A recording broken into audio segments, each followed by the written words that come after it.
Astronomy की सबसे बड़ी तहकीक क्या है? स्टीफन हॉकिंग ने ये कहा कि कायनात फैल रही है। मैं देख रहा हूं गैलेक्सी में स्टार्स दूर दूर हो रहे हैं और फैल रही है ये कायनात। और कुरान कहता है वस्समाअ बनैनाहा बिअयदिन व इन्ना लमूसिऊन, आसमान को हमने अपने दस्ते कुदरत से बनाया है और इसको हम क़यामत तक फैलाते रहेंगे। 14 सदी पहले ही ये तहकीक अल्लाह के कलाम में आ चुकी। पहले साइंसदान ने कहा कि पहले ये ज़मीन आसमान सब चीज़ें एक ही थी, एक बड़ा धमाका हुआ, उससे पूरी कायनात फैली, सूरज अलग हुआ, ज़मीन अलग, आसमान अलग। इस थ्योरी को कुरान ने खुद बयान किया है। अवलम यरल्लज़ीना कफरू अन्न समावाति वल अर्द कानता रत्कन फफतकनाहुमा। अल्लाह फरमाता है, ए महबूब क्या नहीं देखते वो काफिर अब भी इनकार कर रहे हैं, ज़मीन और आसमान मिले हुए थे, हमने उनको फाड़ करके अलग किया। फतकनाहुमा, फतक कहते हैं ऐसा जोर का धमाका होना और झटका देना जिससे सारी चीजें बिखर जाएं। और कुरान ने इस बिग बैंग का जिक्र किया। ब्लैक होल का तज़किरा सूरह वाक़िया में मौजूद है। अल्लाह फरमाता है ला उक़सिमु बिमवाक़िअन नुजूम, कसम है उन जगहों की जहां जाकर के सितारे फना हो जाते हैं, उसको आज साइंसदान ब्लैक होल कहते हैं। इल्म नबातात, पौधों का इल्म, ये एक पूरा बाज़ाब्ता एग्रीकल्चर, इस पर तो यूनिवर्सिटियां कायम हैं जिसमें पौधों की नशो नुमा के मुतालिक तहकीकात होती हैं। और कुरान उसकी तमाम तफसीलात बता रहा है। वमिन कुल्लि समराति जअल फीहा ज़ौजैन इत्नैन, अल्लाह फरमाता है हर फल में हमने मेल और फीमेल रखा है। आज के साइंस कह रहा है हर दरख्त में मेल और फीमेल होते हैं। ज़ूलॉजी, जानवरों का इल्म, वमा मिन दाब्बतिन फिल अर्दि वला ताइरिन यतीरु बिजनाहिही इल्ला उममुन अम्सालुकुम। एक साइंसदान है, उसने सबसे पहले कहा जानवरों में भी इंसानों जैसी कुछ आदतें हैं, मैंने उन पर तहकीक की है। उस साइंसदान ने कहा, और रब ताला फरमाता है जमीन में कोई जानवर ऐसा नहीं और उड़ने वाले परिंदों में कोई ऐसा नहीं, इल्ला उममुन अम्सालुकुम, वो सब के सब तुम्हारे जैसी सोसाइटी रखते हैं, उनके अपनी बिरादरियां होती हैं, एक ही खानदान के साथ उड़ते हैं, आते हैं, जाते हैं। कुरान इस बात को पहले बता चुका है। चूंटियों का इल्म, एक साइंसदान है, उसने कहा है कि चूंटियां बात करती हैं और ये सब एक दूसरे के कांटेक्ट में आकर के ही काम करती हैं। और कुरान कह रहा है, सूरह नमल पूरी चूंटियों की आयत सूरह है।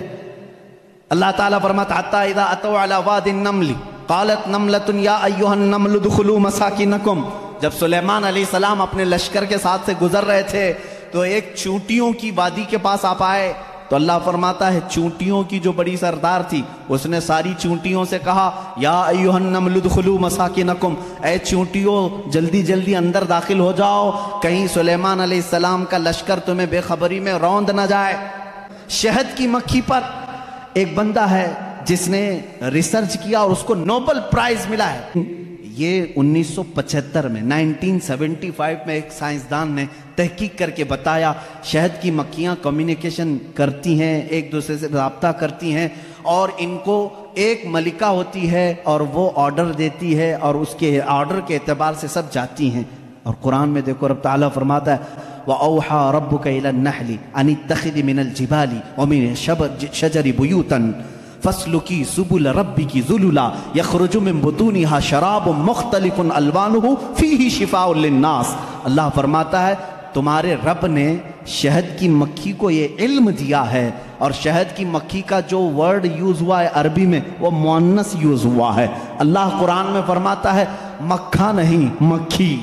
1975 में ये भी इजाद किया शहद कहाँ से निकलता है, तो बाज लोगों ने कहा वो थूक देती है मुंह में से, अब तक तो यही मालूम था। 1975 में एक साइंसदान ने कहा नहीं, उसकी बेली में से, बेली फैट जो होता है पेट की चर्बी यहाँ से निकलता है। रब ताला फरमा रहा है यखरुजु मिन बुतूनिहा, हम शहद उसके पेट की चर्बी से निकालते हैं। इसमें अल्लाह की निशानियां हैं और खुद मौला ने फरमाया शिफाउल लिन्नास, इसमें पूरी तुम्हारे लिए इंसानों के लिए शिफा है। अल्लाह ताला फरमाता अफला यंजुरूना इलल इबिली कैफ़ खुलिक़त, तुम नहीं देखते कि ऊँटों को अल्लाह ने कैसे पैदा किया। ये कॉलेजों में पढ़ाया गया है ज़ूलॉजी के स्टूडेंट्स को कि तमाम मखलूक़ात में ऊँट की तख्लीक एक सबसे अलग है, इसलिए कि इसके अंदर ऐसा मादा है 1 महीने तक बगैर खाए पिए जिंदा रहता है।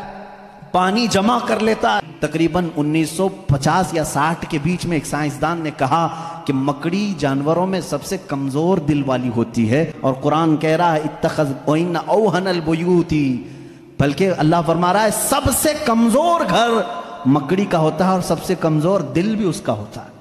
شہد کو ہی لے کر کے آج ریسرچ ہوئے ہیں، شہد کے اندر اللہ نے فرمایا فیہ شفاء للناس، اس میں لوگوں کے لیے شفا ہے۔ اور ورلڈ وار 2 کے ٹائم پہ اکثر زخمیوں کو شہد لگا کر کے صحیح کیا گیا۔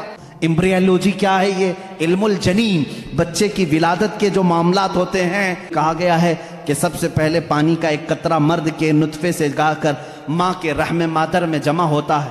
پہلے قرآن کی آیتیں پڑھو، وَلَقَدْ خَلَقْنَا الْإِنسَانَ مِنْ سُلَالَةٍ مِنْ طِينٍ ثُمَّ جَعَلْنَا النُّطْفَةَ عَلَقَةً فَخَلَقْنَا الْعَلَقَةَ مُضْغَةً فَخَلَقْنَا الْمُضْغَةَ عِظَامًا فَكَسَوْنَا الْعِظَامَ لَحْمًا۔ اللہ تعالیٰ نے اس آیت کو، اس طرح کی آیت کو 3 یا 4 مرتبہ، انسان کی تخلیق کیسے ہوئی، رب فرماتا ہے اللہ تعالیٰ نے نطفے سے تمہیں پیدا کیا، نطفے سے، منی جو مرد کی ہوتی ہے، اس میں ایک بار کی منی میں تقریباً 30 لاکھ سپم ہوتے ہیں، جو جا کر کے عورت کے اوم میں، یعنی اس کے بیضے ہوتے ہیں، انڈے ہوتے ہیں، اس میں ٹکراتا ہے اور جا کر کے فکس ہو گیا، پھر بچے کی ولادت وہاں سے شروع ہوتی ہے۔ 30 لاکھ میں سے ایک ہی جاتا ہے، 30 لاکھ میں سے ایک ہی جاتا ہے۔ اور رب تعالیٰ کے اس کلام پر قربان جاؤ، اللہ فرماتا ہے سلالۃ من ماء مہین، کہ جب تم نطفہ ڈالتے ہو تو بہت سارے پانی میں سے جو اصل ہوتا ہے مولا اسی سے پیدا کرتا ہے۔ سلالہ کہتے ہیں سب سے قیمتی چیز، اس میں سے جو اصل ہے اسی سے پیدا کرتا ہے۔ پھر اس کے بعد اللہ تعالیٰ نے فرمایا ہم اس کے ذریعے سے علقہ بناتے ہیں، اور آج ڈاکٹرز کہہ رہے ہیں نطفے کے بعد اگر سب سے پہلے بچے میں کچھ بنتا ہے تو وہ گم ٹائپ کا ایک خون بنتا ہے، جس کو قرآن بتا رہا ہے۔ یہ ساری چیزیں سونوگرافی کے بعد معلوم ہوتی ہیں۔ سب سے پہلے چیز کیا بنتی ہے انسان کی، یہ بھی تحقیقات سائنس کر چکا ہے۔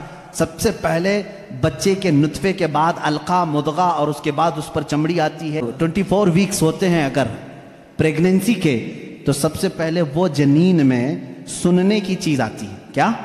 سننے کی چیز۔ اس کے بعد اس کے اندر محسوس کرنے کی، دیکھنے والی چیز آ جاتی ہے 27 ویکس کے بعد۔ پھر اس کے بعد اس کی ہارٹ بیٹ بھی شروع ہوتی ہے۔ اب قرآن کی آیت پڑھو، اللہ فرماتا ہے وَجَعَلَ لَكُمُ السَّمْعَ وَالْأَبْصَارَ وَالْأَفْئِدَةَ قَلِيلًا مَا تَشْكُرُونَ، ہم نے تمہارے ماں کے پیٹ میں سب سے پہلے سننے کی طاقت دی، دیکھنے کی طاقت دی، پھر دھڑکنے والا دل عطا کی۔